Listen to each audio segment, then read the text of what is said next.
What's going on, guys, and welcome back to Upper Left RC. Today we're taking a look at this guy, the Hobby Plus CR24. The folks over at Banggood were nice enough to send this over for me to review and take a look at, and I think it's going to be pretty cool. For the price point, this is genuinely a good deal on a mini crawler.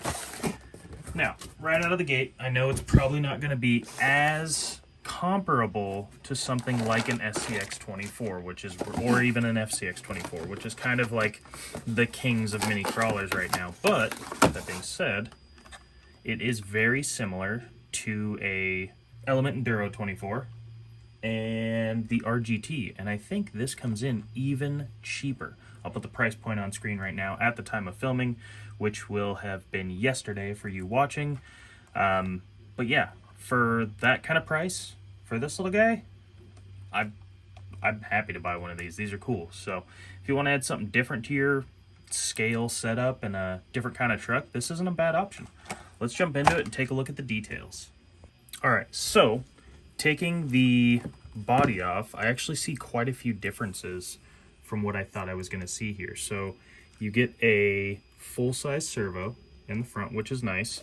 I was comparing it to the RGT or the Enduro, which this is an old RGT, the 24 scale Defender. This has a much smaller servo. The motor is mounted up front. You get a lot of empty space here. It's a little gutted. I kind of took a lot of parts off, but the main core stuff is here.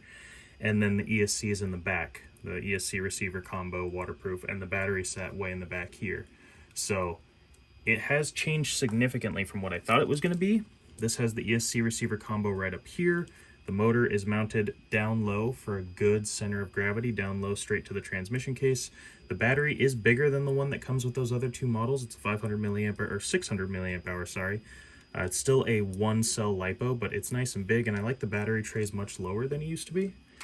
Rather than hanging up here out the very back, they've actually changed it to sit down lower.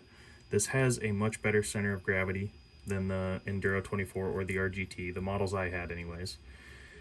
But other than that, it's all pretty similar. Totally flat skid plate, decent little suspension, kind of bouncy, not too bad. But overall, I think the changes they made, if it is in fact a similar company or same company that's manufacturing them and then rebranding them, these changes were much appreciated and wanted, really. It's packaged much nicer. The wheels are nice and super soft, as you would expect on something at this scale. You can do upgrades and accessories to these, but they're far and few between compared to something like an SCX24.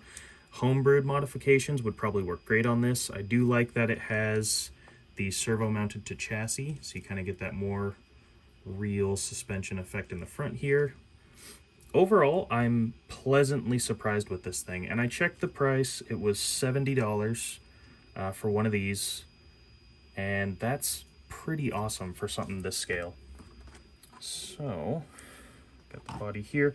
The body, looking at it, it kind of looks like maybe it's a Jeep, maybe it's something else. It says Ranger instead of Rubicon, where you would normally see that. It's not quite a Jeep, but it's pulling from things like a Jeep, I believe. Or maybe it's a European off-roader type vehicle, but comes a full-size spare on the back. The transmitters are almost identical. The RGT and the Hobby Plus one here, both 2.4 gigahertz. Same amount of settings, really. This one just has buttons instead of toggles. I'd like to fire this thing up and see. I haven't charged the battery. I'm hoping there's some juice in it. On switch right here, and you get red tail lights, headlights,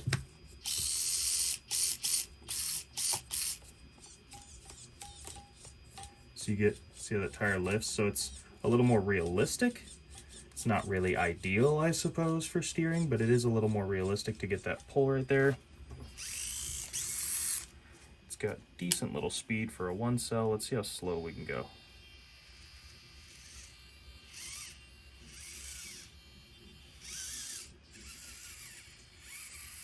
I like the headlights and taillights are constant. They're not throttle responsive, so I don't have to have the throttle going for the lights to stay on, which is awesome. I believe the RGT, the headlights only came on when you gave it throttle, which I think is silly. That's a really cool feature, to have the taillights and headlights just on all the time. Overall, guys, I gotta say I'm pretty impressed right out of the gate. It didn't have the highest expectations just because, you know, it's a $70 RC, but it is fully proportional, as you would expect. The speed's decent, you know. What do you expect for something that's supposed to be slow? It is a crawler slash trailer. I would say this is more tuned for being a trail vehicle right out of the box, you know, just the way it's designed and set up, but we're gonna crawl with it. So now that we've kind of taken a look at it, seen what it's got to offer, I'll get up close. I mean, it genuinely is a great little design for something, you know. It's not the best out there, obviously, but I think it's a great place to start, and I'm excited to see how it does on the course. Let's go take a look. All right, guys, we are out here on the course. Now, again, I believe this to be more of a trailer than a rock crawler, but we're gonna see what it's got. I don't have super high hopes for it, but you never know, it might surprise us. So far, it's surprised us.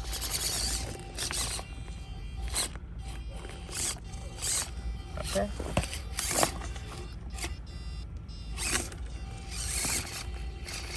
The smaller tires do have a hard time finding purchase on obstacles. Start over.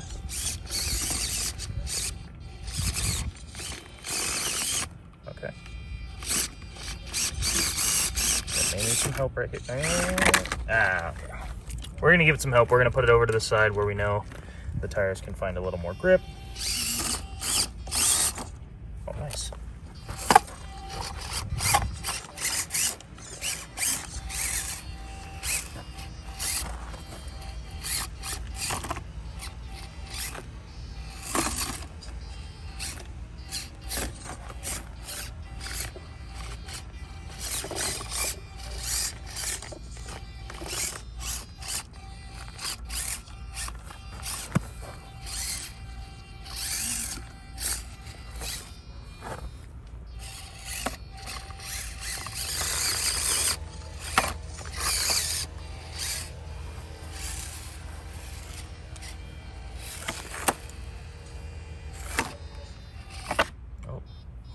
Not be wide enough to make it through there.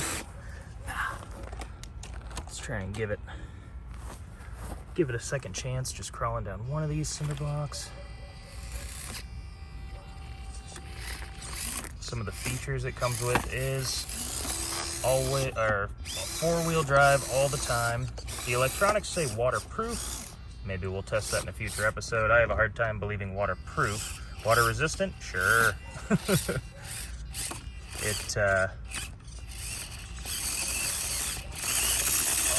just don't have the clearance on those links. That's okay. Give it another little helping hand. Pretty much all my trucks have needed it.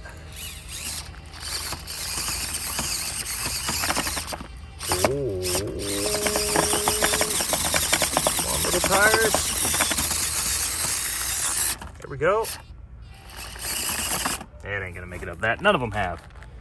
It's got, oh, see that? It's almost just too steep for it. Let's see if we can slowly make it up this. Don't tip backwards. Whee! Wiggle our way across. Now we're getting hung up on those links.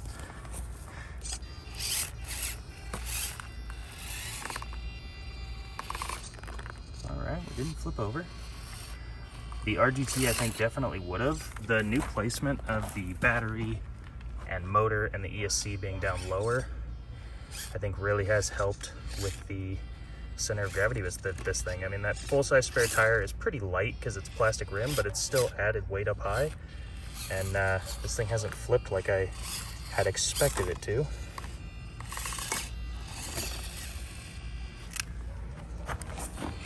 Decent little articulation.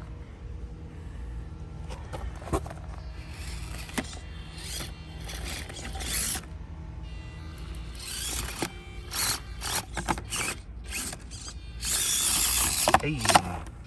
Oh, we found a pit.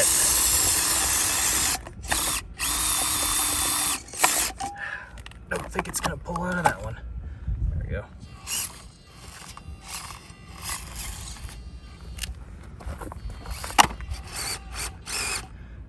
normal bar, catching on the front. Let's get one of the tires up in the air. There we go, we'll hop. Oh, and we failed at the finish. Dang. Well, guys, I gotta say, I'll always give you my honest opinion. It crawls pretty well. This has actually exceeded my expectations. You know, for 70 bucks, I didn't expect much, so I guess my expectations were pretty low, but this is, in my opinion, better than the Enduro 24 or the RGT, and it's cheaper than both of them. The detail on the body is a little lacking, if I had a negative to say, but I mean, box stock, this thing climbed really well. I mean, compare it to any of the other stuff that we've crawled out on this course, and it did just as good as most of it. Yeah, if you guys want to pick up one of these, I'll leave the link down in the description. Banggood's always got deals and stuff going on, so check it out, see what you think, order one up and add it to the collection. Thanks again to Banggood for sending it out to me. Hope you guys enjoyed. I'll see you in the next video.